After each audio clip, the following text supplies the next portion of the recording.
tonight, which is great. Yeah, I just wanted to get started with Queen's Gambit Orthodox defense. This is not an opening that I know particularly well, so I'm definitely learning, some of this theory along with you. This is actually super helpful for me. I get to kind of revisit a line that I've never really played, so this is great. C4, E6, Knight C3, Knight F6, Bishop G5, Bishop E7, Knight F3. And this is basically Queen's Gambit Declined Modern. And then here, the continuation is castles, E3, Knight D7, and Rook C1 and C6.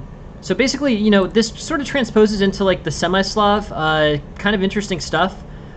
Basically, it's kind of interesting to see kind of where, basically where the division between the Queen's Gambit Orthodox and where the, the Queen's Gambit Orthodox and where the, semi-Slav divide. Hey, welcome, Matt Yop. Thank you very much for joining the stream. Yeah, so basically, I think of this as being a semi-Slav structure, one that has both E6 and C6 in it. I guess here, the defining characteristic that makes this a orthodox defense as opposed to a semi-Slav. I mean, it's kind of interesting because I guess it's not entirely based off of the black pawn structure. I think of this as an orthodox / semi-Slav mix, but I guess this would be characterized as orthodox defense. From here, there's many opening lines. I'm just going to sort of take a look at the main ones. Bishop D3 is popular, Queen to C2 is popular, and A3 is popular. They all have transpositional potential, and I think basically after that, you've got some threats on the king side that could be valuable. Hey, good evening, Euphelion. Thank you very much for joining the stream. Yeah, so I would say Bishop D3 is the main line, and let's just take the main line like through to another, for another period. So pawn takes c4, bishop takes c4, knight d5, bishop takes e7, queen takes, castles, knight takes, rook takes. And here, basically white, I basically like, white's position. I think he's probably got, some solid initiative. He can get e4 in potentially. Black, in terms of plans, I think white has sort of a better established, route forward. I think he's going to start doing some pushes in the center. No, is that I mean, to be honest, I don't know this theory that well. Is this an opening theory line? Something for the points? Oh yeah, good question, Matt. Yep. Yeah, I think that's a good idea. I think it probably is a good idea to come up with some more things. Jen has been nice enough to draw a few different emotes for us, which I'm in the process of uploading, and I think she's got some more. So if you guys have recommendations for emotes, I think Jen was having a pretty good time drawing those. If you guys think any other ones are cool and a good addition to that tactics emote. I like that tactics emote a lot, to be honest. I say tactics so many times, and I bring up tactical studies so many times that I feel like that. Yeah, of course. Thank you very much for being here, Rockets fans, and thank you, Mikey, for being here. Thanks all for joining the stream. But yeah, I'm open to ideas. On the Discord, we have a I guess I would just put that in the channel ideas section.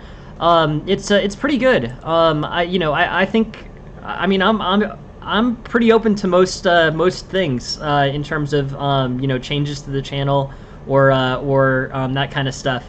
Yeah, I could do that. I could do an emote of myself, but I don't know. I'm not sure. I don't know. We could do it, but there's other things that I would want to put first, I think. But it's an idea. It's an idea. I'll entertain that idea. But yeah, if there's any ideas for emotes that you guys would like to see, I will keep those in mind. But yeah, so yeah, good idea, good question, Matt Yop. I definitely think there's some there's some stuff along the lines of streaming, basically streaming related stuff, like learning what to do with the channel points. I want to come up with a better way of I think having a pre-published game list every day I think is probably a good step forward. That's what I'm going to do going forward. I'm going to like publish the games for each day or day ahead, onto the Discord schedule section. But that was totally that was something that someone suggested. So if anyone else has great suggestions, we'll make them part of the stream. There's nothing here that I wouldn't change if it makes the stream better. So definitely let me know. Anyways, there's here I think basically white has kind of a route forward. There's not much in terms of development. White's or black's light squared bishop is a little bit restricted on c8. Things like d3. Attacks on the king side don't seem exactly right here. Like bishop to d3, queen c2 doesn't seem that strong. I'm thinking something along the lines of like e4, rook e1, and white will be in a pretty good place. I don't know. I'll take it a few more moves just to see kind of a general opening strategy. But here, I think there's going to be play in the center, but now I think, yeah, this center expansion for white is probably the best strategy. I don't know. I'm sort of wondering if this can evolve into a kingside attack. It looks more and more likely after every move in this line, but I think it's probably just going to trade off into a relatively equal endgame, and all's going to be well on this. Yeah, so interesting. Okay, so this is a master game out of the Queen's Gambit Orthodox. But let's just play it again just so we sort of know the move order. The Orthodox opening, c4, e6. This is a move that I think of as being, the Orthodox structure. Knight c3, knight f6, bishop g5, bishop e7, knight f3, and h6. Okay.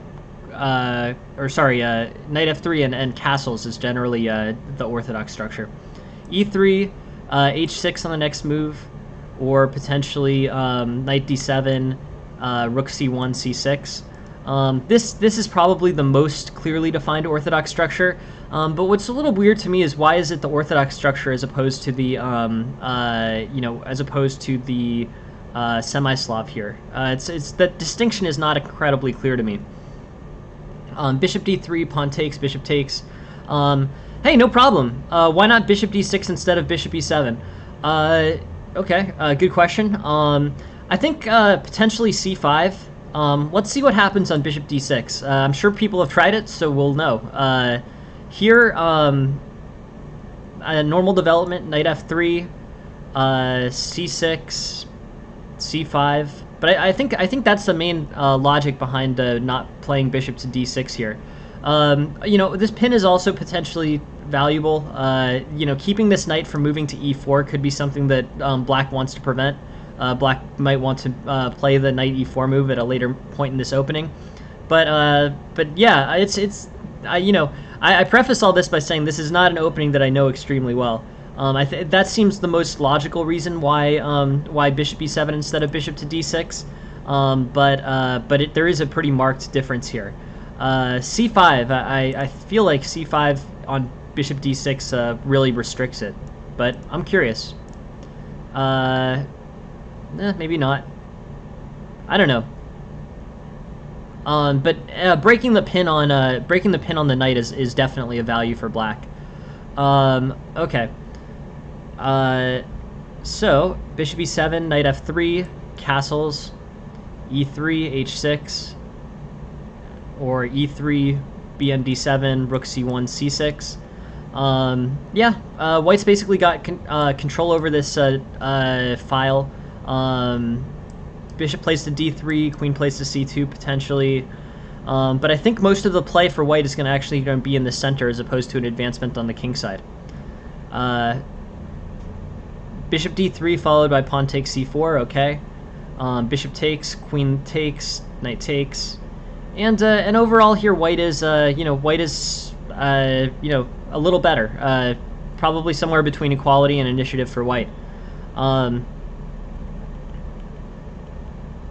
Yeah, I mean there are situations. I guess in the Queen's Gambit declined. The main reason why I think White doesn't take on d5 is because it helps the light squared bishop. In the Queen's Gambit declined Orthodox and in the semi-Slav structures, the black's light squared bishop can really become a problem. Very difficult to develop. For that reason, c takes d5, e takes d5, and bishop to g4 potentially is a reason why I don't play, or I lean away from pawn takes d5. But it's really up to it's really up to the player at the end of the day. D takes c4, bishop takes, knight there, bishop takes, queen takes, castles. Yeah, just overall straightforward opening. I don't know. White's maintained the initiative. I feel like black losing the d5 pawn weakens his center a lot. E4 may be playable. Rook e1, e4, rook to e3 may be playable. And overall, I think White's got a pretty good place. Rook e1, bishop d3, bishop c2, queen d3 maybe, something like that. But I would try the advancement. I would get the breaks in the center. I think e4, d5 puts forward a pretty good plan for White in the next couple moves. Simplify in the center. Yeah, and pressure on the queen, I guess. I'm curious to just see if we have any lines here where there gets to be a well-established attack on the king side, but I don't think there is. I don't think that's where the play normally is in this opening. Here, g4 and e4 look more tempting, pressure exerted on the king side. But yeah, I don't know. I don't think of that as something that happens in this opening that frequently. Then again, it's not an opening that I know the best, really. So, yeah, no, of course. Thank you very much, RB Phil. I'm glad. Yeah, glad you got some value out of it. Thanks very much for sending the game, and thank you very much for participating. So yeah, so queen b3, queen e7, rook d1, bishop f5, e4. Yeah, interesting. I guess I would say this overall. Hey, welcome, Caitlin. How are you?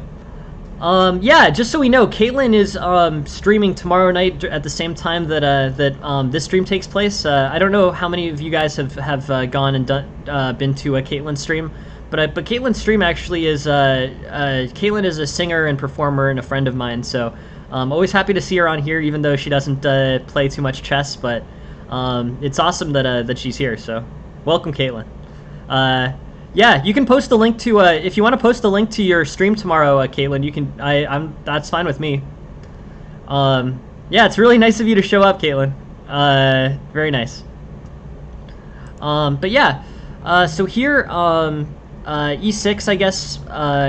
E6 I consider to be one of the main characterizations of the Orthodox.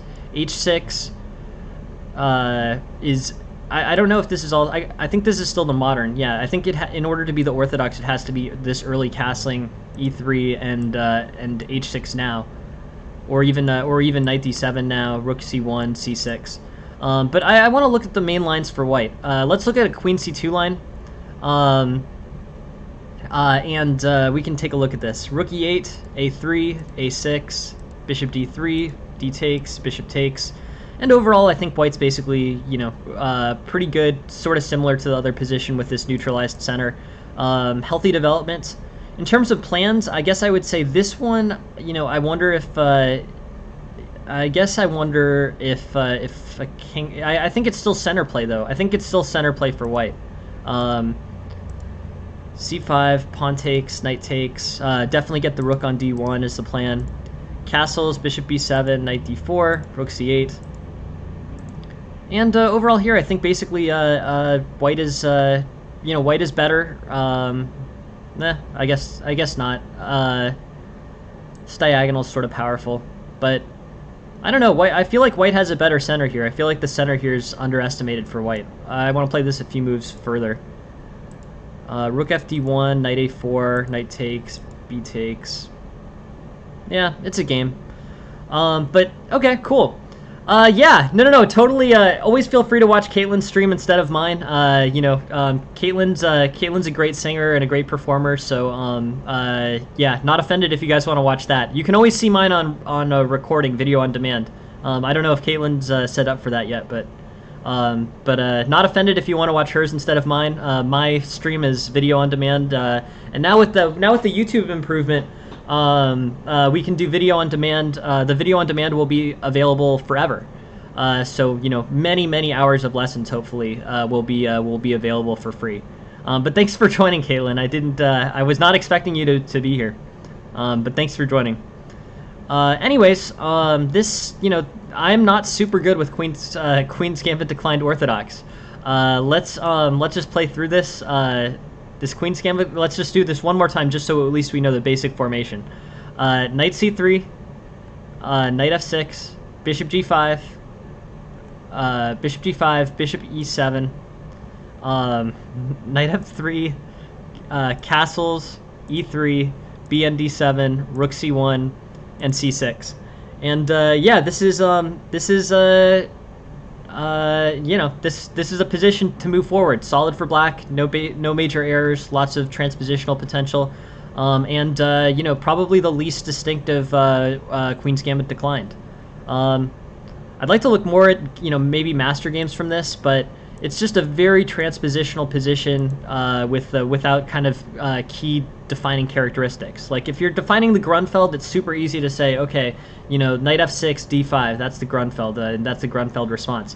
But here, the distinction between Queen's Gambit Declined Orthodox is very limited relative to the semi-Slav positions, and they frequently transpose into things that are not immediately recognizable as either. So it's an interesting opening. I would check out some master games out of this MCO code, and overall, interesting playable game for black, similar to the semi-Slav. Obviously not my the Queen's Gambit really isn't a gambit. There's just not much. There's not much there. It's accepting the gambit is bad enough for black that I think there's not really too much to be done. Okay, cool. So this is a game played by black against Raymond L. White starts off e3 pretty unchallenging, e3 d4. This could transpose into the exchange French with d5 now. Cool. And now we have the exchange French. So basically exchange French being played against Raymond. Cool. c5 is interesting. One of the things about c5 is that, or one of the things about the French exchange is basically that white has a few different options. I'm going to look at the options. The one that I know the best as a standalone line is c4, which is the Monte Carlo variation. But other moves, knight f3, bishop d3, straightforward opening moves tend to work well in the French exchange. French exchange tends to be extremely drawish. You can put pressure on the d4 or d5 pawns, and after this mainline opening move, black plays a quick c5 and takes basically takes the attacking initiative away from white. This c5 is attacking d4, and it's basically a Monte Carlo attack with the colors reversed. D takes c5, bishop takes c5, knight f3, knight f6. And basically, like many French exchanges, it's sort of a drawish, very open game. It's hard to push hard enough to get an advantage without exposing yourself to risk. It's hard to press the French exchange without over pressing it. Is my main point. So yeah, basically here, e3, d5, d5, bishop d3, c5, yeah. I don't know. It's a French exchange variation with black playing the normal c pawn advancing moves here. c3 is probably how I would respond to it. D takes c5 appears to be the main line. Lines here include d takes c5, knight f3, and c3. I think I would play c3 just because it maintains the symmetry in the pawn structure. But d takes c5 works. This gives black an isolated queen's pawn. So everything's good there. Yeah, very interesting stuff. I think we've diverted from the game, but this is basically a kind of general primer on the French exchange. Hey, Jen. Hey. How are you? I'm good. How are you? Good. Hi, Internet. Is Dahlia coming over? Yeah, she just took the train and I scooted. Got it. Okay, cool.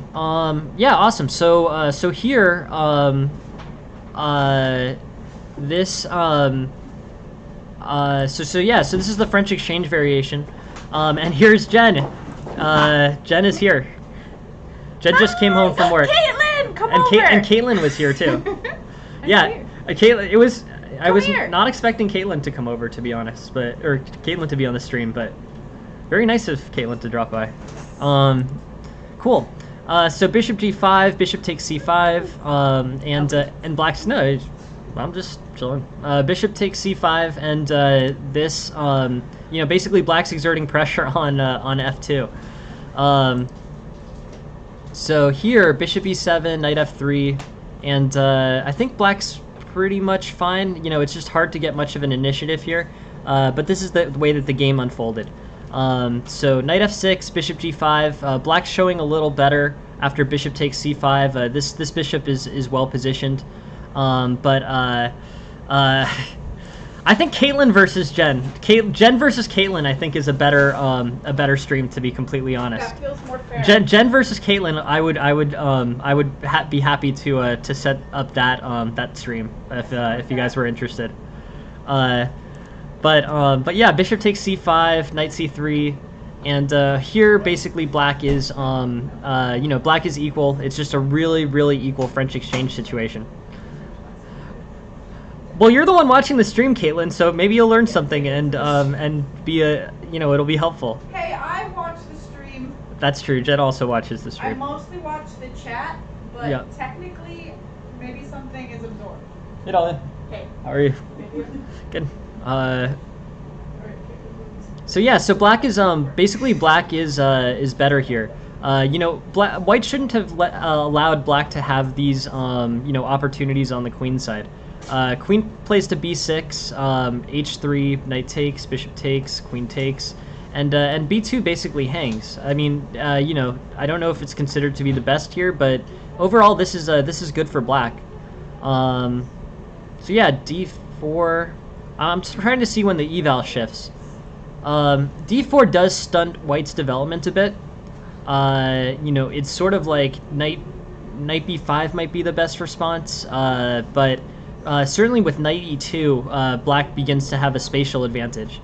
Still very slim, but black has the initiative, slight eval lead here. Bishop g4, okay, that capitalizes on the defense of f3. Bishop takes, knight g3, and overall here I think black is fine. Knight e5 pins the f3 pawn.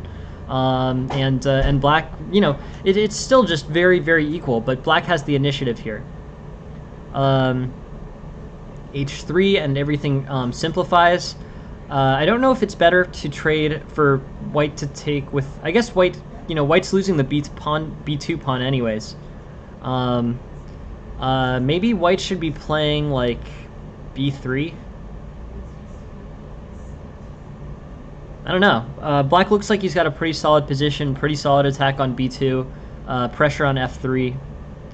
And here, yeah, rook e8 I guess is a potential idea, but queen b6 I like. That's a good move.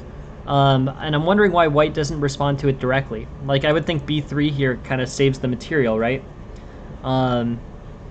What happens on b3? Like knight takes, and queen takes. Knight takes, bishop takes, queen takes. This to me looks better for white, to be honest. This d3 is going to be, or this d3 discovered check on the rook is a problem for sure. Maybe rook b1. How about rook b1 here? Rook b1, knight takes, bishop takes, queen takes. Yeah, I just overall like this position a lot better for white. Yeah, but okay. Continuing on with this, it's just a really equal French exchange position. But black's doing his best to create some asymmetry here, and I think he might end up succeeding getting this, queening a pawn here. Cool. Yeah. So good job. Basically, that all those lost pawns on the queen side ended up being a real problem for black, or real problem for white. And then white, basically, black capitalizes by trading his rooks off quickly.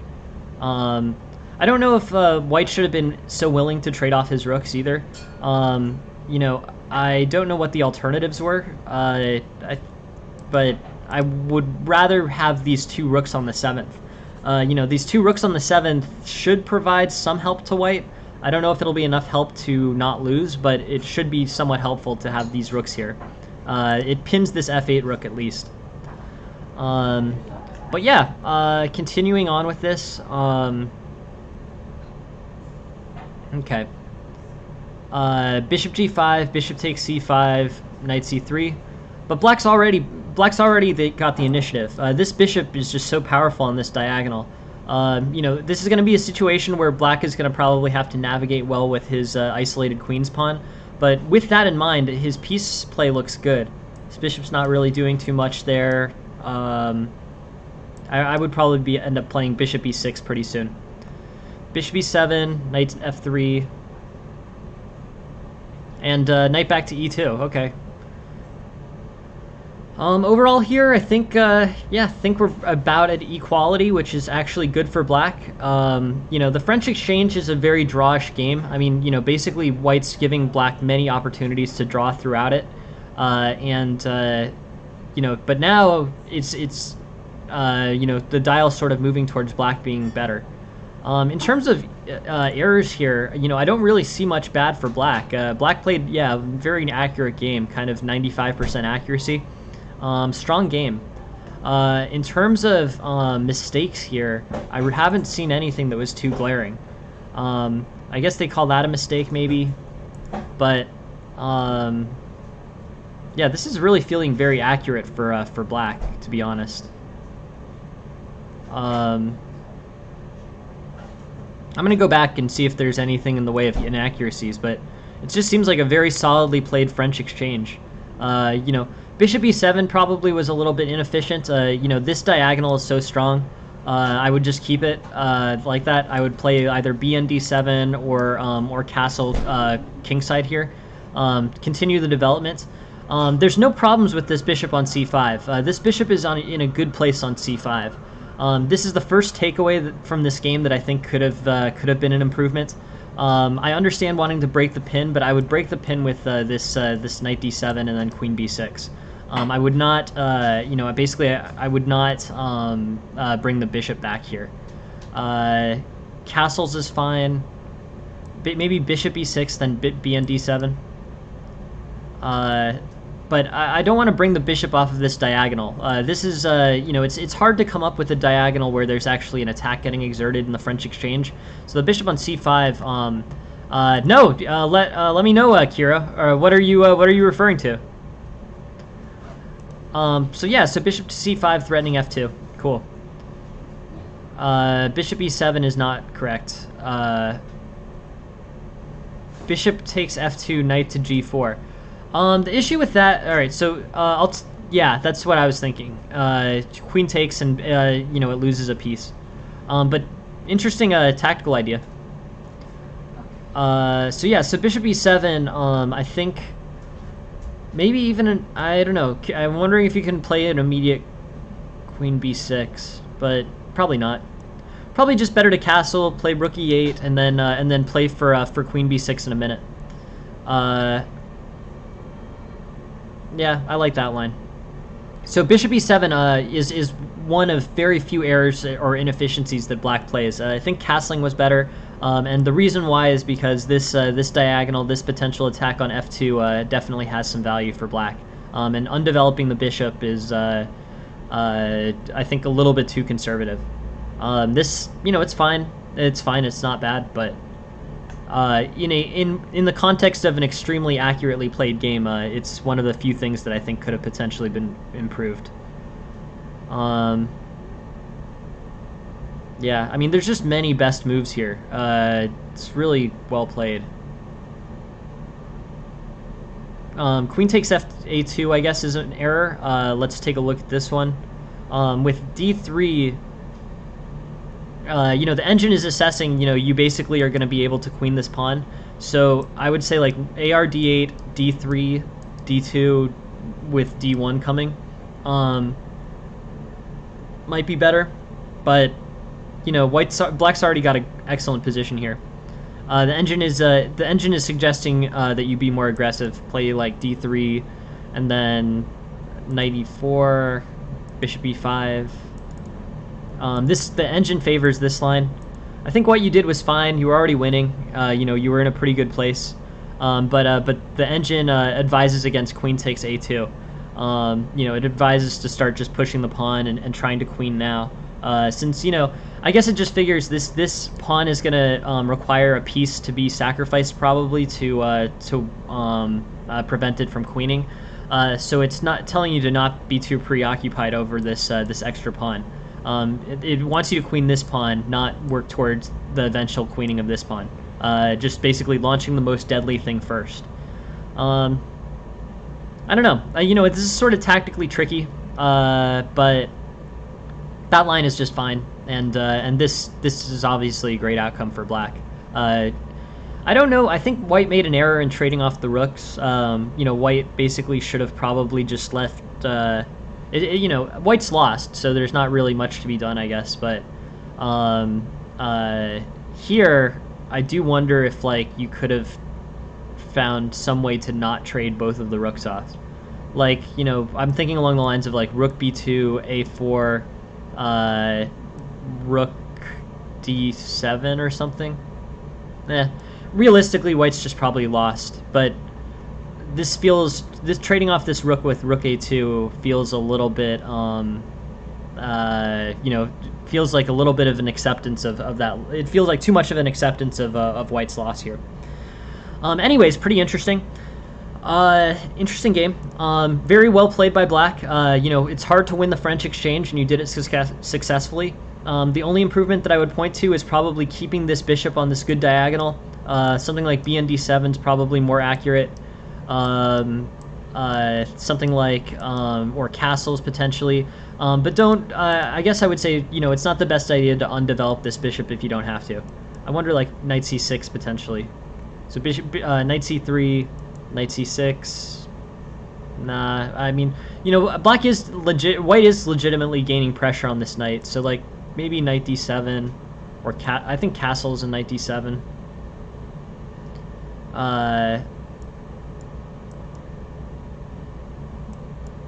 Queen takes f6, and then trading the d5 pawn for the b2 threat.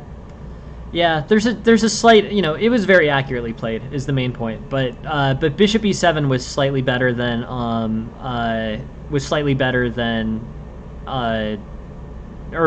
keeping the bishop on c5 and playing a different move to deal with this pin was slightly better than playing bishop to e7. Undeveloping the bishop and taking it off of a good diagonal. Other than that, you know, I'd really have to work hard to find other issues with black's game here. The engine is suggesting you start pushing this d3 pawn immediately, but you know, we played it out a few different ways, and overall, black is winning this game. So, great playing, Raymond. Very accurate, strong game. Thank you very much for showing it to us. And you know, beyond that, you know, sort of nitpicking that bishop e7 move, very well played, very accurate. Good playing. Thank you very much for sending the game, Raymond. Well played. Good job beating the French exchange variation. A hard opening for black to beat. But yeah, great. Good stuff. Please keep sending games, and thank you very much for being here. Okay, next game was sent to us by Chinmay. Cool. Chinmay is facing the Sicilian. He's facing the Najdorf Sicilian with d6 and a6. Cool.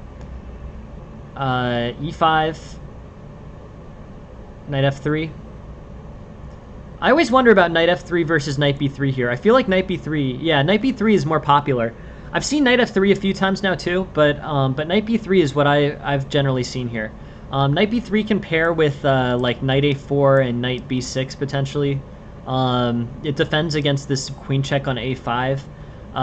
You know, basically b6 becomes a potential outpost in this opening. The white queen usually plays to d2, the white bishop usually plays to e2, and castle's queenside. Castle's kingside, and then exerts pressure on this backwards pawn on d6. Yeah, I mean, knight b3, I guess, knight b3 is basically the big piece of this position. It's sort of, it's a 75% choice. Yeah, the f pawn isn't blocked. I think is one of the big. Yeah, no. I think you're right, Aphelion. The f pawn not being blocked is a big advantage. Basically, not allowing queen a5 is an advantage. And just overall, most of the play in this game is going to be on the queen side, I think. At least most of the early middle game play. So having your piece basically it's hard to transfer your knight from one side to the other. It takes a long time, and it's not super convenient with the way that the other pieces are placed. So, if you're committing it to knight f3, you're making this game, which definitely leans towards queen side play. You're focusing on the king side there, so it's sort of thematically not. It's technically useful this game. Basically, attacking the king on the king side comes later in this type of Najdorf. Then I guess eventually I think that the knight could be useful. I mean, now by this point it's knight h4, knight f5 threats, but yeah, it's just it's sort of anti-thematic. Let's just look at a knight b3 line just for curiosity, like e5, knight b3, bishop e6, f3. So this is helpful. Basically this was the f3 blocking that you were talking about. Yeah. So f3. E4. This is better for this is a better way to handle the e4 square.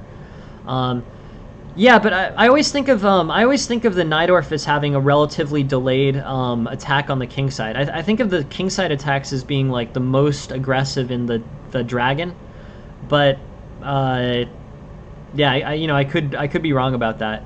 I feel like moves on the queen side generally tend to slow down the king side development in the Sicilian for white.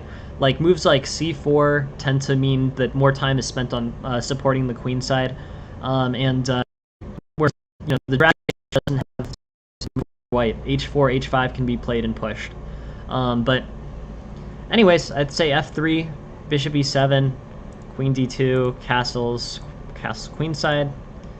And overall here, yeah, this is the standard Sicilian plan. Press hard on white, press hard on black's king side, and eventually, you'll be able to break it open.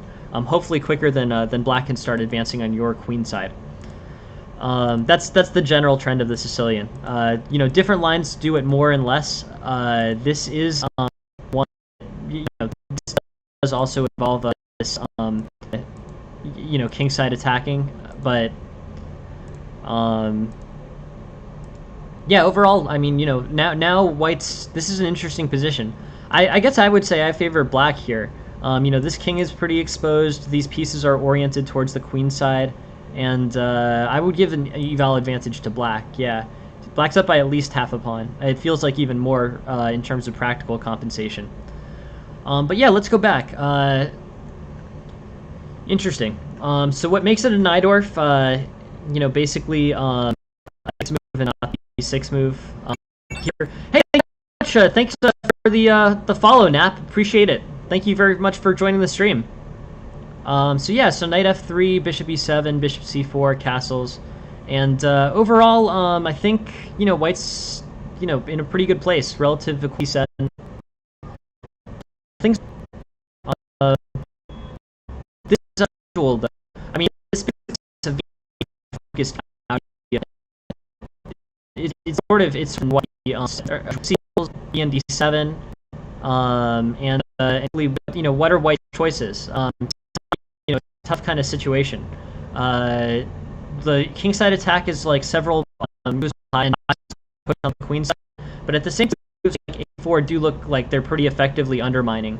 So so anyways, knight takes, knight f6, knight takes e7, pressure being exerted on the f6 knight. It's awesome. And then ultimately that a4 undermining move actually is played. So that's great.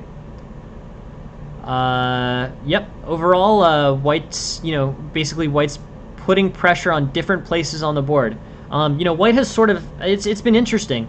Tactically speaking, I think white has played well, but there hasn't been much of the assembly of a plan. I think here, how has white established a plan, really? There's no target. It's mostly been responsive moves. Knight takes e7, I think, is fine. Trading the knight off and getting rid of the bishop pair, sure. This pin is good. Pressure on the knight is good. But white seems a bit all over the place in terms of his attack. A4 is an undermining move. A5 is a queenside move. I guess I would lean against A5. I think you can play that later. I think now is probably the time to really decide on an attack. Whether that's queen d3, rook d1, knight h4, knight f5. It could be that. But it's tough to kind of know where white should be oriented. I mean d6 looks like a good target for attack, but it's tricky. There just hasn't been much of a formation of a plan here.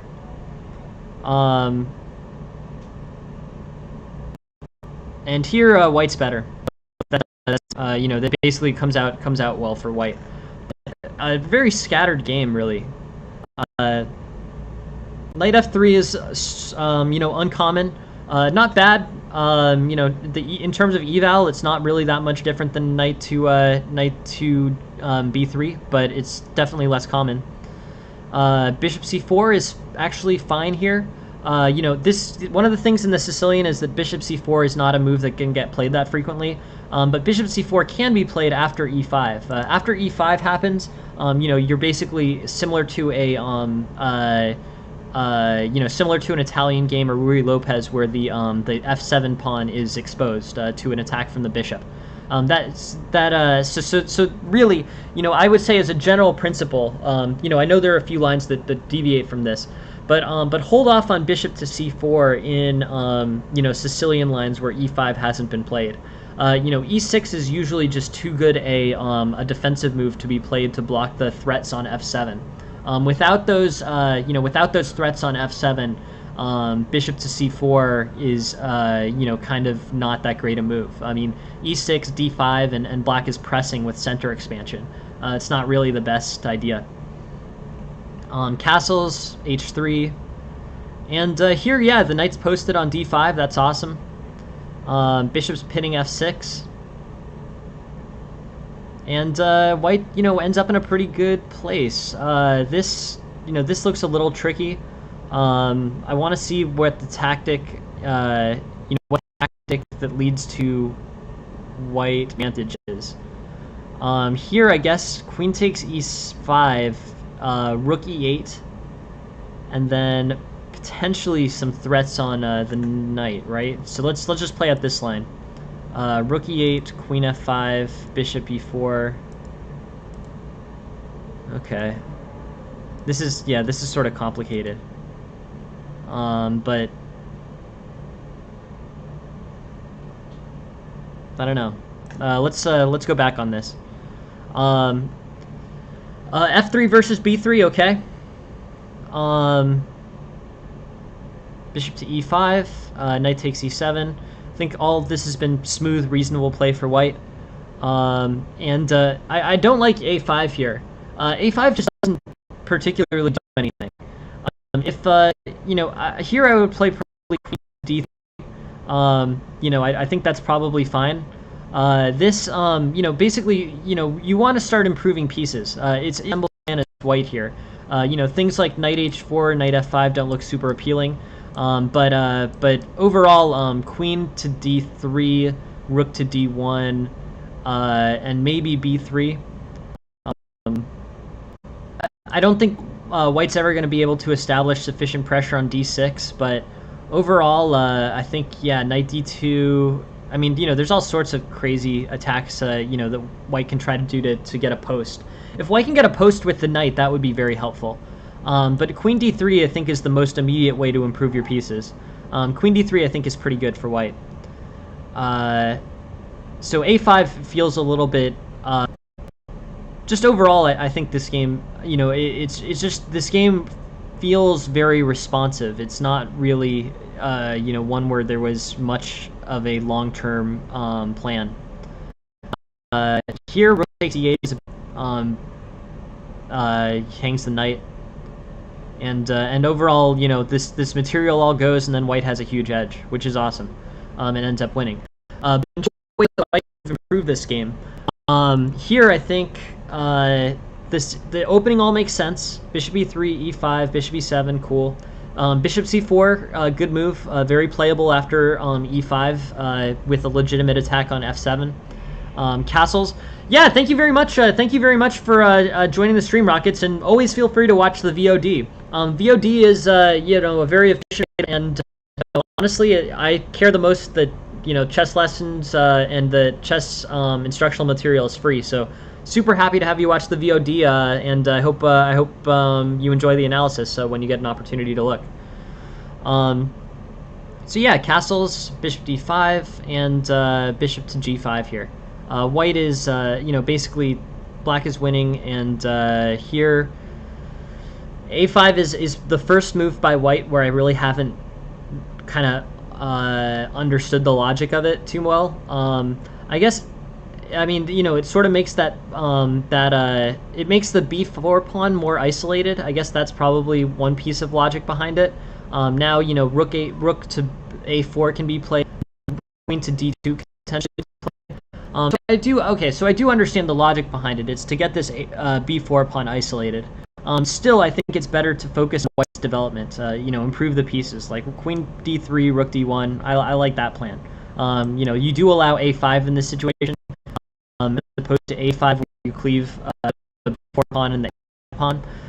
But yeah. Good question, Aphelion. I will. Yes, I did. I did absolutely get just. Yes, I did. Over. Thank you very much for reminding me about that, Aphelion. Sure to that about it. I found that. So yeah, a cleaves the a pawn and the b pawn.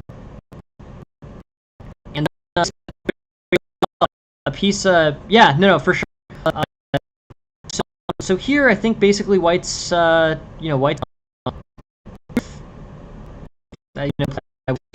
Improving the pieces, but overall very let's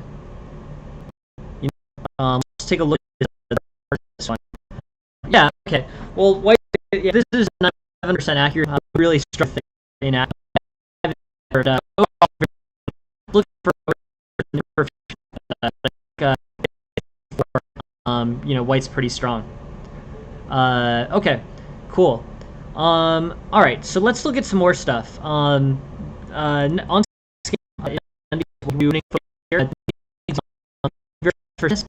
definitely, I'll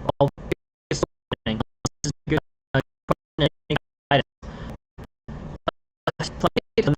Yeah, it looks like it's not having to buy an Ethernet cable. Sorry about that, guys. But it seems to be going kind of back and forth. Yep. So yeah, so here e4 b6, knight c3 d6. This is a kind of strange way for white to play this game. This is the Owen defense. Owen defense is b6 and bishop to b7. Knight c3 d6. Now basically this has been a relatively unchallenging way for white to approach this. This could be to equalize. He's probably going to come up with a break, possibly c5, possibly f5, but eventually a pawn break will be needed here for black in order to equalize the space in this position, space and center control. So overall, I think basically, white is in a pretty good place. Knight to, white has control of the center, spatial advantage, and this should end up resulting in better piece play for white. Bishop b5, a6, bishop d3, g6, and now white's about half a pawn better, 0.6 of a pawn better. Really, generally pretty good. White has a solid initiative as he does in many flank openings. It's sort of interesting that there's not really a way to cause problems for black here. I guess I'm looking at d5. Cool. Yeah. Thank you very much, Leaf. Thank you for yeah. Very happy to take a look, Leaf, if you send it over. But yeah, so this bishop to b5 is generally this bishop to b5 is an attempt to cause problems with these open white squares. Between d6 and b6, I'm really it looks like this type of situation where you could really cause some issues with like a knight or some type of posting on c6, maybe even d5, knight d4, knight e6. Like some type of crazy, tactics can come up here based on this white squared weakness. Cool. Yeah. Thank you very much for sending it, Leaf. I will added that for I added that game for May 8th at 6:05 p.m. Eastern. Thank you very much for sending it, Leaf. It'll be at May 8th at 6:05 p.m. Eastern. Cool. So continuing on with this, knight f3, knight d7, bishop b5. This is not so great for white. Think basically d5 maybe. D5 looks like improvement. This makes a more aggressive attempt to try to capitalize pawns under development here. Potentially pawn takes c6, potentially pawn takes e6. But bishop b5 seems to cause problems less directly. I'd be tempted a6 or c6 here. Just push the bishop can't really be maintained on b5. g6, castles, bishop g7, and white's basically even here. This was kind of I guess I sort of feel like this was sort of a squandered opportunity. Like here, a4 challenging the pawn immediately, I think does pretty well.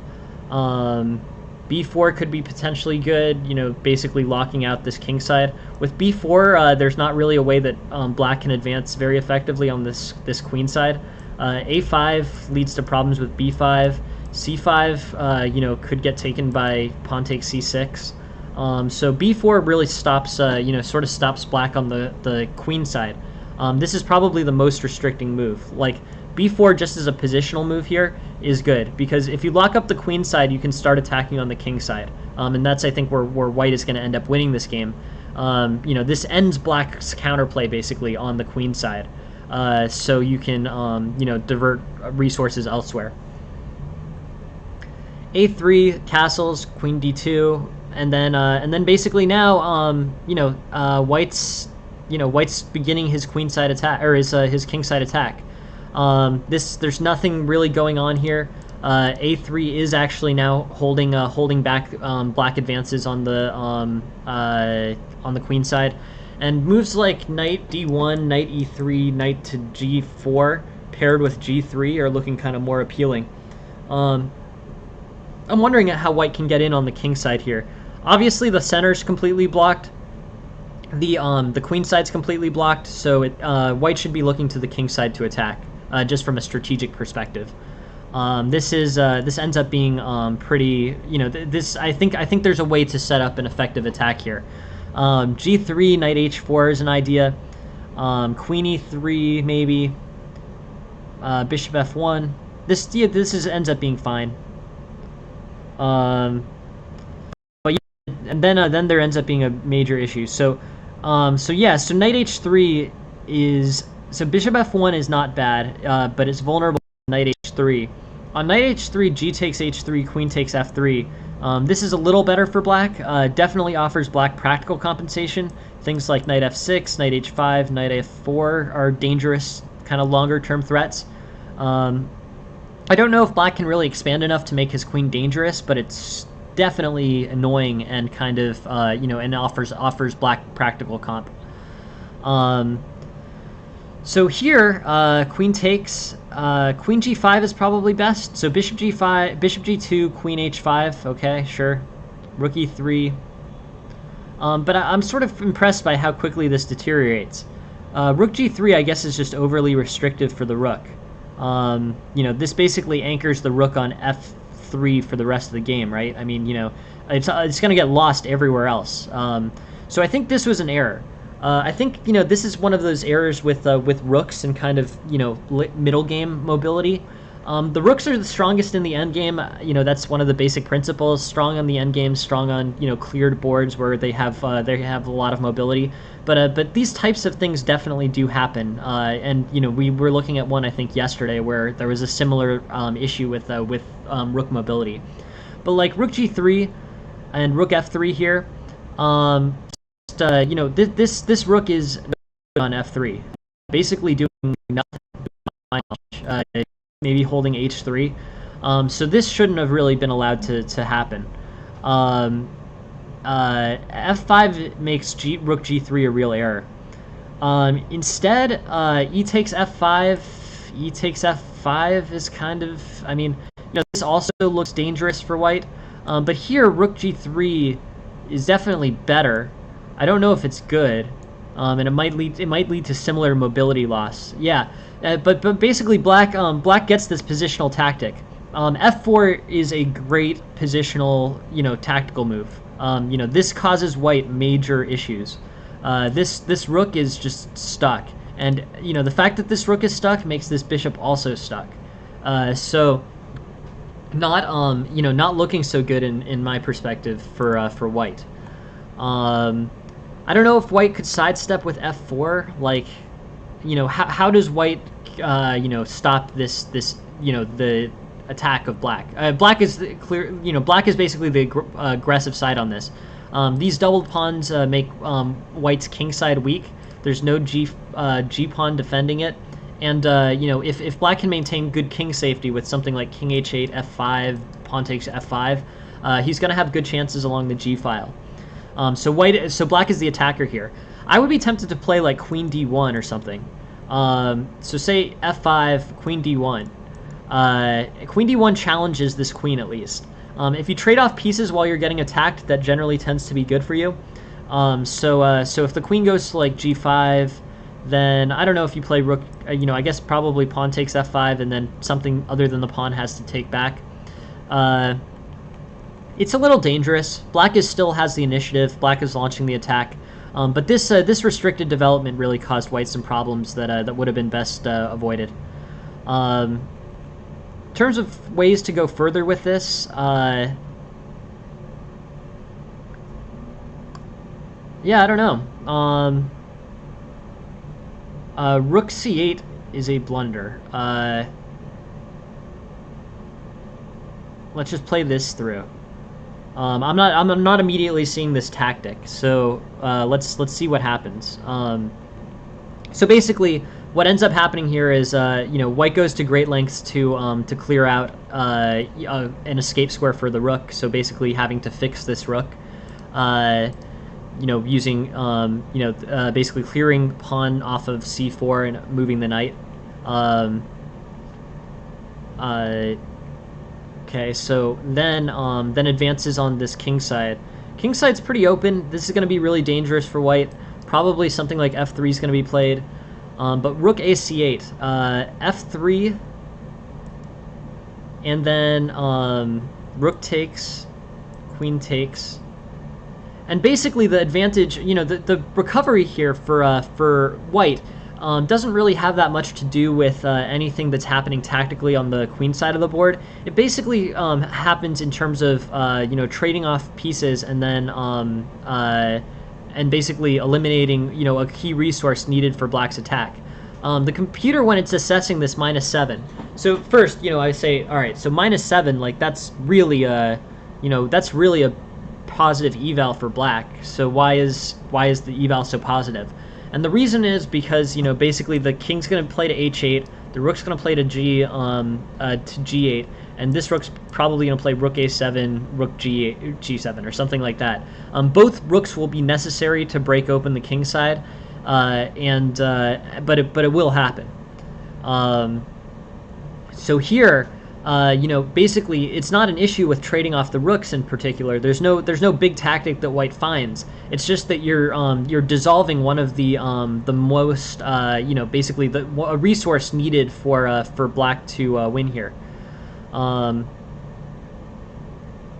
Yeah, in this case, there's just not much, but yeah, there was a big change in momentum here when that second rook went off the board. It's a very difficult thing for a human to see, to be honest. When you're assessing the situation, you as a human don't really know whether or not this attack is going to play to a materially advantageous conclusion. It's tough to tell. But the engine knows that basically both rooks are going to be needed for an attack. So when the rooks, are offered to be traded off, or basically when rook c8, the best responding move is basically rook takes c8, or f3, I guess, stunts the attack worse. So f3, rook takes c3, queen takes c3, and this attack is over. But it's about resources being, usable for black on the queen side, and it's an engine, it's an engine analysis. Yeah, good idea. I mean, he really shouldn't have played rook takes c6. I think that was a big error. But here, you're basically, I think you're basically better as white. Black. I think it's pretty much over. But here, f3 and rooks trading off on c8. This is the closest that white gets in this game. Still probably a loss, but rook takes c8 here, and it's much more of a game. There's just the attack needs to be continued. The entire value of this extreme eval, this -4, -7 eval, is based on the idea that black's attack is going to be successful.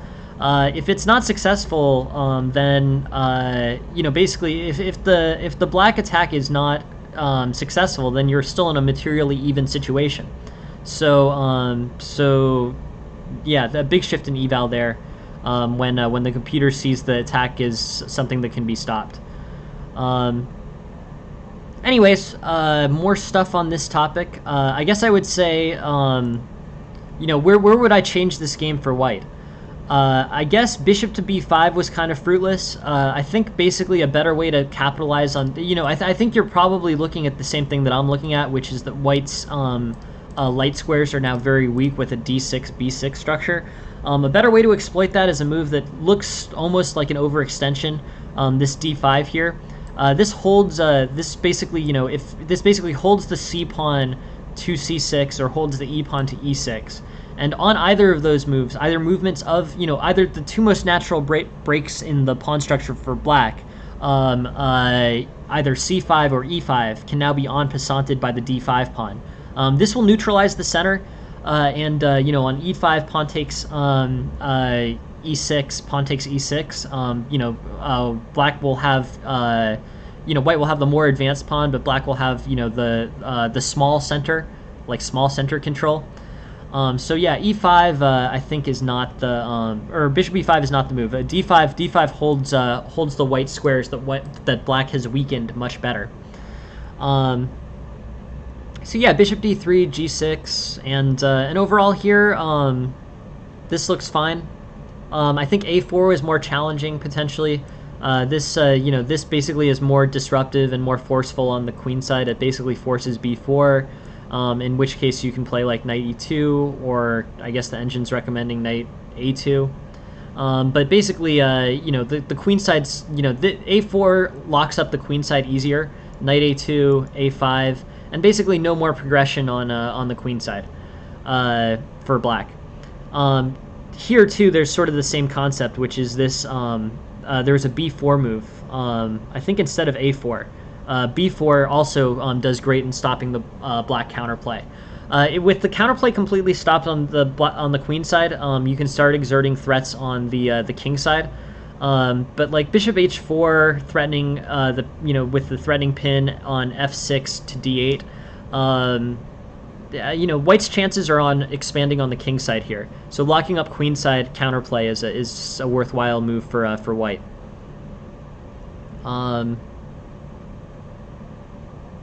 And then here was really the biggest error of the game, in my opinion. I think white should have been very wary about this rook g3 move. This rook's mobility is already limited on e3. It still has retreating squares, which is the saving point of it on e3. But rook g3, and it's really stuck. A rook can get stuck in the center, and that's what happens. In terms of advancing the king side, I think it's the right idea. You know, I think, well, actually here, I think that you're getting attacked, so I think you want to trade. I don't think you want to really advance the king side. I want to neutralize black side, but neutralize black is white now. Stuck like that is not a good plan, I think. This really cost white. Rook c3 was a lot of effort, but ended up providing an escape square. And then, you know, basically here, black ends up not having really enough, or I mean, basically, black wins, but at the narrowest point, black ended up having, you know, basically lost his killer attack. So that was a big, you know, that was a big point of it.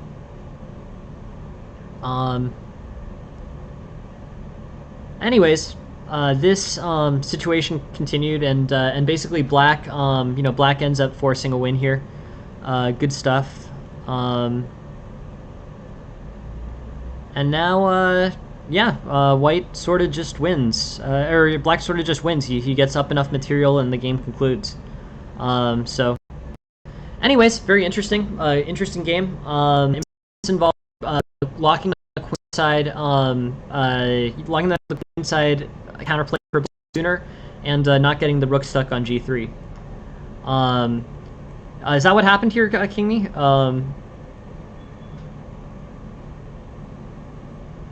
Yeah, good work. Good work. Well, great. Yeah, great ending. I didn't think that would. I didn't see that happening. But yeah, excellent. Excellent setting up of the perpetual. Yeah, nicely done, King Me. Good work. Yeah, great. It's great when that happens. Queen and pawn end games. You know, perpetual's always kind of a lingering threat. And it's great that you were able to capitalize in this case. You know, obviously black's down a lot of material. Or sorry, white's down a lot of material, but great, yeah, very scrappy draw there. Nicely done. Good game, King Me. The things I would think about just from a strategic perspective: make sure that your rook doesn't get stuck, you know, in a mobility trap in the center of the board. In that particular kingside position, you probably wanted to trade off pieces instead of moving the rook, you know, to attack. And then you could and then earlier in the game you could shut down the queenside play with that early b4 move, and then that would have freed you up with the queenside block. That would have freed you up to start attacking on the king side. So overall, very good game, King Me. Interesting, intuitive, and I'm glad you got a half point out of it, because I think you played reasonably well. Thanks very much for sending it, King Me. I appreciate it. Please keep sending them in this direction. Super happy to do these analysis. I'm hoping that it's helpful, and thank you very much for the time with that. Cool. All right, so here's a game that was sent by White.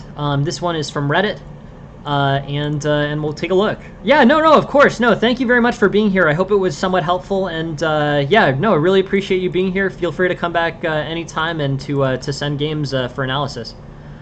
Yeah. Cool. So here, you know, ideas, I guess. This is the Panov, right? Or Petrov. Why am I Petrov? And knight f3, knight f6, knight takes e5, main line, and bishop c5 is an unusual response. Main responses here tend to be d6. D6 is by far the most common response in master games. Knight takes e4 leads to some kind of dangerous traps. Queen e7 can be played, but I'm sure white, having played knight takes e5, is expecting d6. Bishop c5, I don't know anything about this, so this is a very interesting opportunity to learn a little bit more theory. I'd play d4 here. You know, d4 threatening the bishop looks pretty promising. It seems to, you know, expand the center, expand developmental possibilities, you know, give white a space advantage. So I would play d4. d3 makes, you know, I guess I would say it makes less sense to me, but it does make sense in the, you know, considering the e4 pawn. The e4 pawn is no longer hanging. Bishop c5 in general is a really unusual move. I would have played d4, but d3 holds this e4 pawn. Knight c6, b takes c6. Now white's great. White's a pawn up, basically. He won the e5 pawn for nothing. Now has a much bigger center and better pieces. So this works out great for white. I think white's best. So here's a situation where I think white has a really a clear plan of attack. I think I'll take it after d6, but I think this attack should be reasonably reasonably clear. Queen d2 and then h4. That looks really good for white. H4 pressuring the g5 pawn looks really good for white. Thanks, Ophelia. I always appreciate the vote of confidence. I am always nervous when the connection starts to slow down. But yeah, so d6 and then h4. White's game here is going to center around black's poor king safety. White hasn't castled yet, so definitely wants to castle queenside. Castling queenside here will allow white to attack black the most aggressively. d4 is fine. Pressure. Gets more of the center, pressures the bishop. Cool. h4.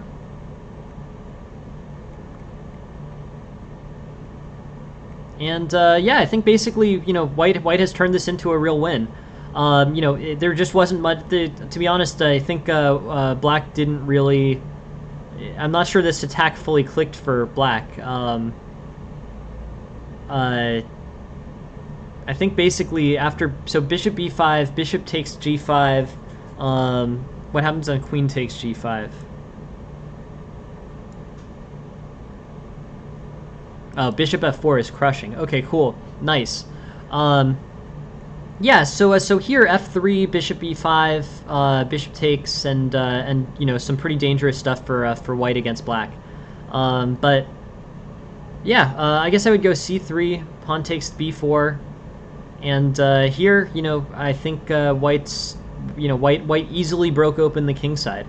I wonder if I don't know if there's a better step for black here to try to avoid it. Here, something like bishop f5, bishop g6 might have been helpful. But overall, yeah, just basically allowing pawn takes g5. Castling queenside is clearly correct for white. And pawn takes g5.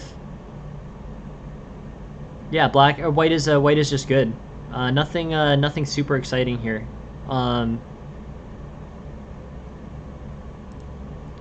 Where could white have improved? It's kind of hard when black basically gives up a 2-pawn advantage in the opening. I think in general white attacks pretty efficiently. I don't think I would have played e5. I think e5 is probably not correct. e5 seems to overextend white's center. I think you can leave. I don't think you really get much benefit out of e5. I think e5. I think you can either play queen d2 and be prepared to castle queenside next move, or you can play h4 now and already start this very early attack. I would probably go with the queen d2 route. The e5 move sort of neutralizes your center. You have an advantage in the center here. You don't need to start trading pawns. I mean, this is a big space advantage. You're on the 4th rank, and black is on the 3rd rank. So overall, this space advantage should be beneficial to white. I don't think white should trade off pawns. e5, bishop e2, and I think basically this should be all right. Pawn takes, bishop b6, and yeah, I think white's basically got a pretty good situation. Just getting through the king side that easily was very helpful. f3, and yeah, looks good. If black's not going to do much to support his king side, then I think you're all right. That bishop's hung. Yeah, I mean the only it's a miniature game. I mean you won in 20 moves, so what improvements could there be? This e5 pawn is the only move that I have some questions about. I think from a positional perspective, you want to keep your advanced pawns on the board. This is a pretty good idea, pretty good setup for white. Now you can start pushing with h4, queen d2, and generally be pretty solid as white here. You navigated all this relatively well. You played h4, which was needed. You didn't get forked on c2. Just overall solid. That one neutralizing center move is something to think about, but when you're winning on move 24 and the position's gone your way to this degree, I think there's not that much to come up with. Pretty game though, good win and good tactics. Great job exploiting breaking open the king side, and yeah, keep up the good work. Very solid in this game, and please keep sending them. Interesting looking one, very well played. Good job, good playing. Yeah, and then we're on to the last game of the night. Last game is here. And this is the reels game. We'll take it from the reels perspective, and here we go. The reel is playing black, and he sees the Scotch. Okay, so against the Scotch, I have a pretty set thing that I do. I do I do pawn takes, so I Scotch gambit. Knight takes, bishop c5, bishop e3, queen f6.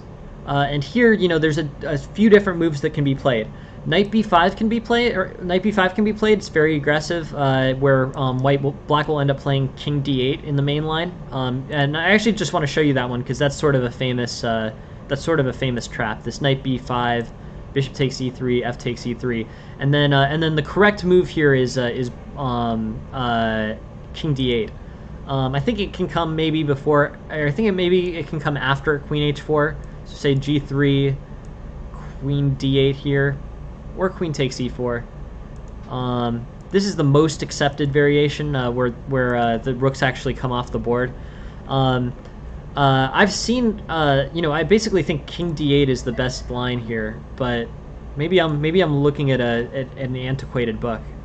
Yeah, interesting. So I actually remember this as being king d8 as being a good line, but queen h4, g3, queen d8 is actually equalizing for black.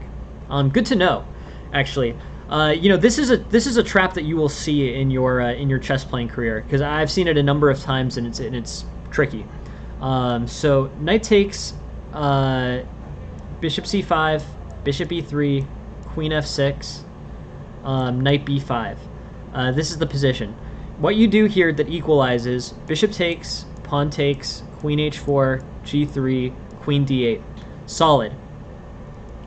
Good to know. Good to know that that's the refutation of this. Black's still going to suffer from sort of inferior development.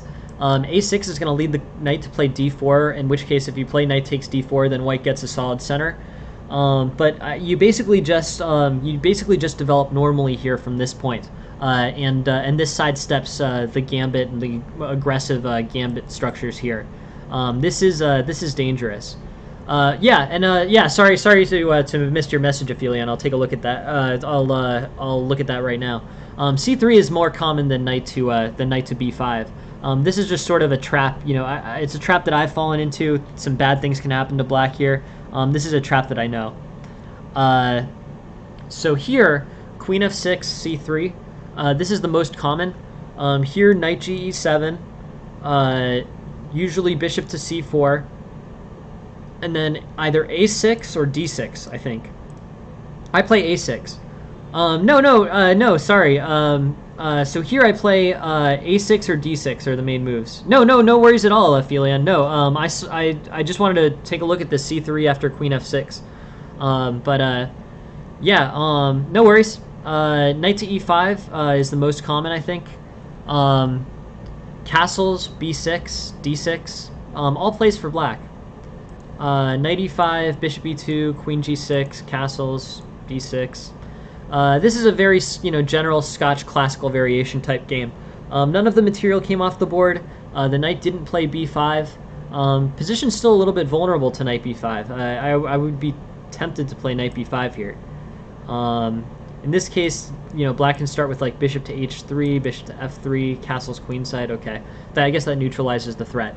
One of the main things in, or one of a big thing in the Scotch game can be demonstrated here with basically, it demonstrated in this attack, this discovered threat of knight b5, making the situation very complicated. The refutation of this potential trap is this: queen h4, g3, queen d8. You will see this. I promise you'll see this. If you play the black side of the Scotch game like this, you will see this trap eventually. I've seen experts play it. It definitely gets played. So bishop to c5, bishop e3, queen f6, c3, gn e7, bishop c4, knight e5. This is interesting. I mean, I've seen a6 played here.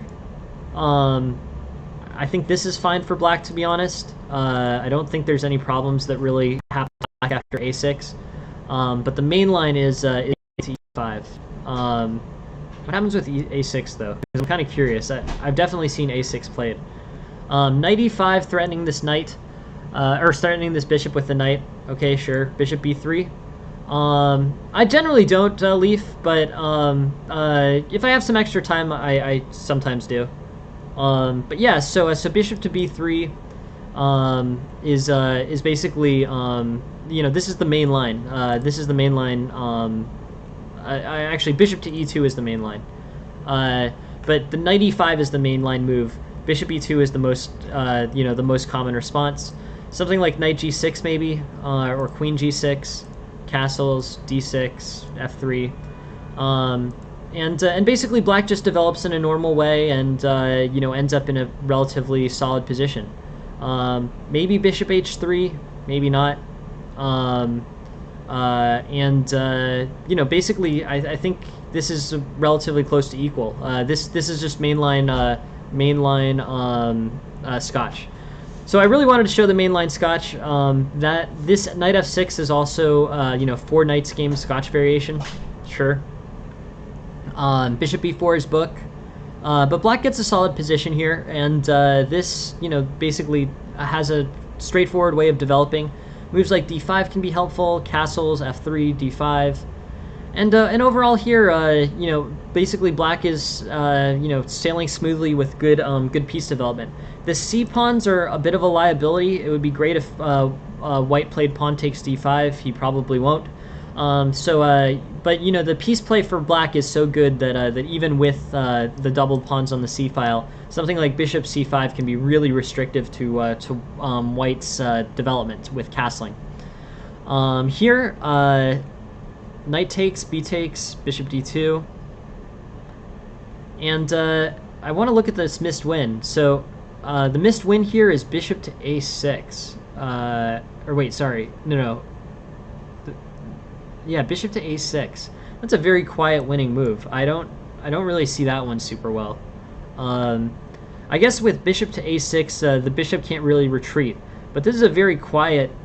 Usually the engine has a big tactic in mind when it talks about winning moves. Bishop a6 basically prevents castling, which is valuable, and the king side is open, so preventing castling is more valuable than it would normally be. I guess it prevents queen to e2, but I don't know. Usually they're not that quiet. I guess the threat is queen d4, bishop c5, and then potentially forcing rook to f1 since queen can't play to e2. But it's a very quiet winning move there. Okay. d5, bishop d3, bishop takes, knight takes, bishop takes, and rook e8. Okay, cool. Knight e4, and then the refuting move to knight e4 is f5. You have this knight pinned to the king. You can just pin it and win it with your pawn. So overall, good. Yeah, let's keep looking. I don't know if there are that many other improvements for black.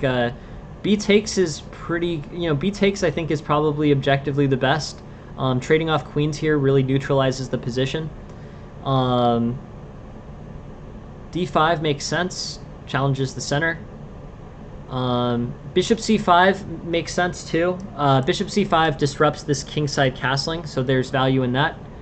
D takes, bishop takes, And then here they have this bishop a6 improvement. This is pretty intense positional play, to be honest. This bishop a6 restricting the king from castling on f, castling by holding the f1 square. That is valuable. But I wouldn't give it as good an eval as the computer does. It's a very computer-like move, to be honest. It's good fundamentally, but it's hard for Black to see these types of moves in the game and to correctly assess that he would be winning by so much after restricting the kingside movement. Bishop c5, queen to d4. Cool.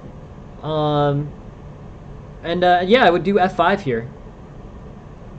Bishop takes, rook takes. And maybe rook d2. Cool. But yeah, okay, so there's something that we definitely need to look at here. This would have won. F5. With bishop f5, it's basically an equal rook and pawn endgame. In fact, probably a slightly worse rook and pawn endgame because you have these doubled c-pawns and a worse pawn structure. F5 was the main improvement. Bishop f5, okay, this is a little bit more unclear. So bishop takes, castles, bishop takes, f takes, rook takes. And basically a drawish rook and pawn endgame. White's going to get into d7 and do, basically get one of these pawns off the board, and basically, this was a real missed opportunity for Black. Hey, thanks very much for the follow, Rame. Thank you very much for joining the stream. But yeah, so f5 holding this knight on e4, I think is... Hey, thanks a lot for the follow too, Giant. I appreciate it. But yeah, so f5 here is, I think, the best idea. This wins this knight, and then you're good.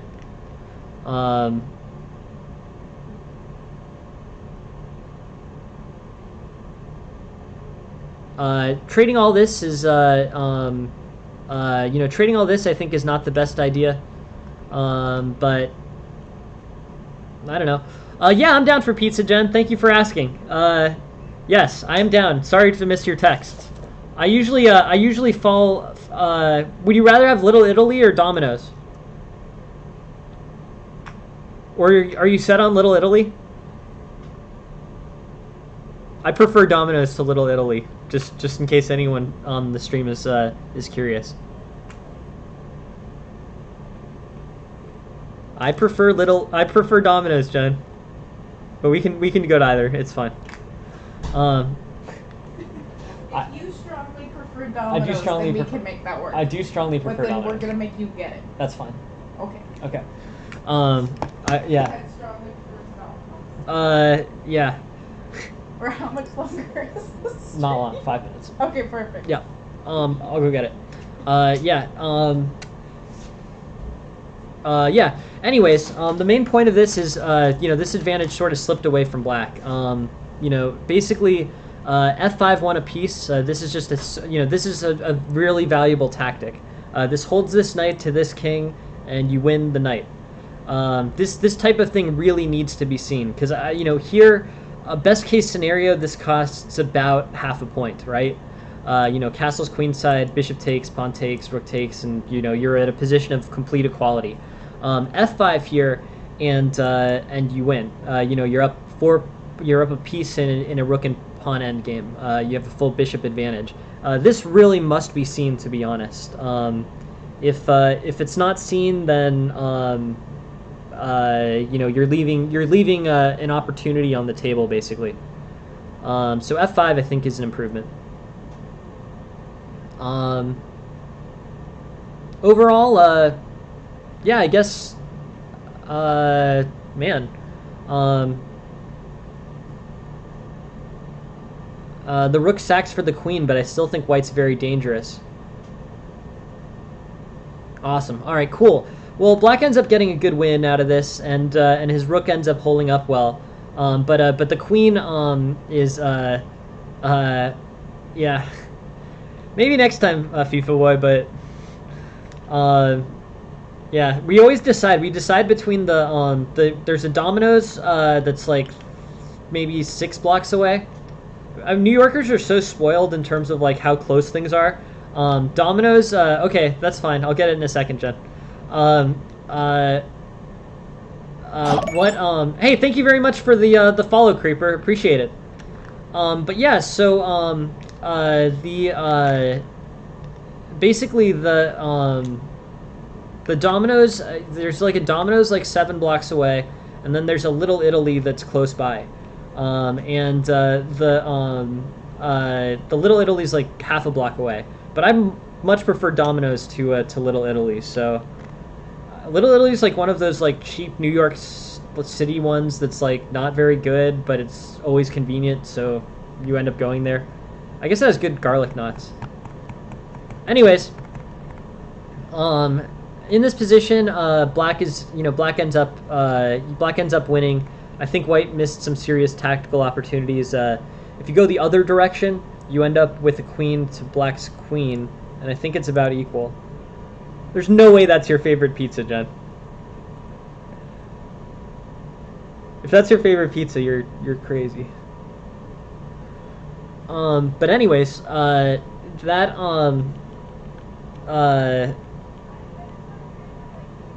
Gotcha. I understand. I'm just teasing you. But yeah, so here, this, yes, you're funny. Yeah, but, this, where are the improvements in this game? I just want to close on the improvements. D5 makes sense. Black gets better center control. Black has great pieces. Bishop A6 was a suggested opportunity where the value in it is a positional gain, making it so this king is stuck in the center and that the king side's open and it's difficult to defend the king against threats like bishop c5, queen d4. Queen takes, and then knight e4. F5 is the move. F5 pins the knight to the king, and then black is winning. Black should win. Bishop f5 is a missed opportunity. And then in this rook pawn endgame, things are sort of complicated. This is tricky. I guess black is showing a little better, but generally, generally black I think should. I mean, it's tough. The eval favors black, but it just looks really generally dangerous. This is much more double-edged than your average two rook and pawn endgame.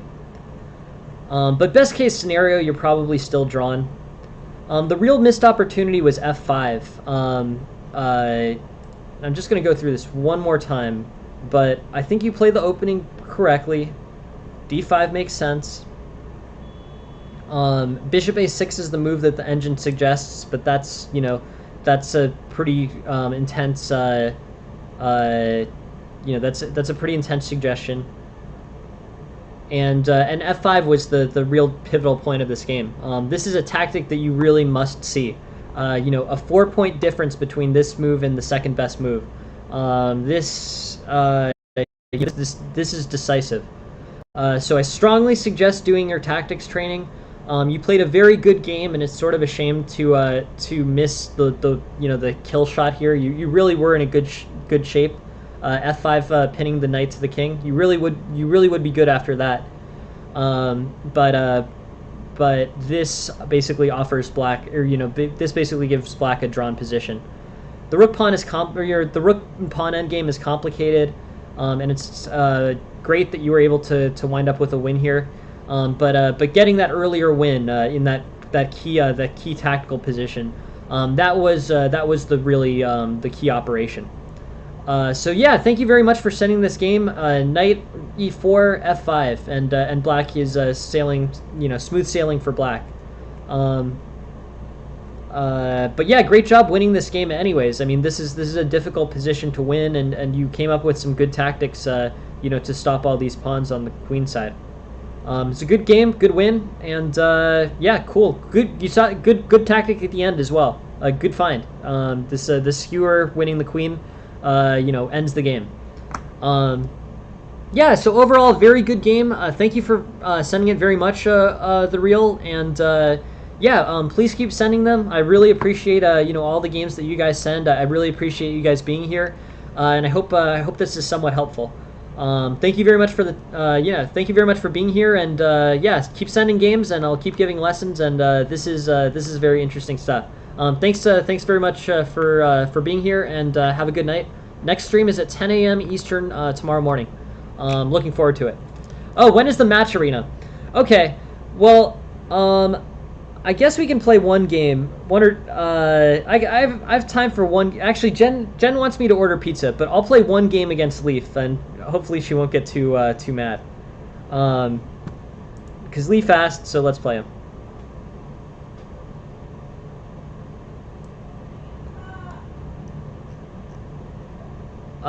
Yeah, actually, we should probably stop. You can match me later. Match me soon. Match me soon, Leaf. On chess.com or Lee Chess. Here's this. Do you have Leaf the Do you have the No, yeah, no worries. Let's play. Yeah, no worries. Let's play later, Leaf. Are you on the Discord?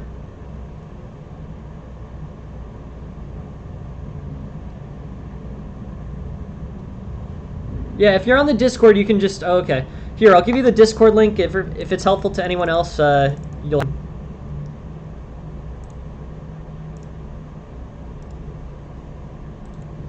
and here you go. Yeah, if you join the message, I'll play you a game tonight at some point. But now I have to order dinner. Have a good night to everyone. I'll be back at 10 a.m. in the morning. Thank you very much for being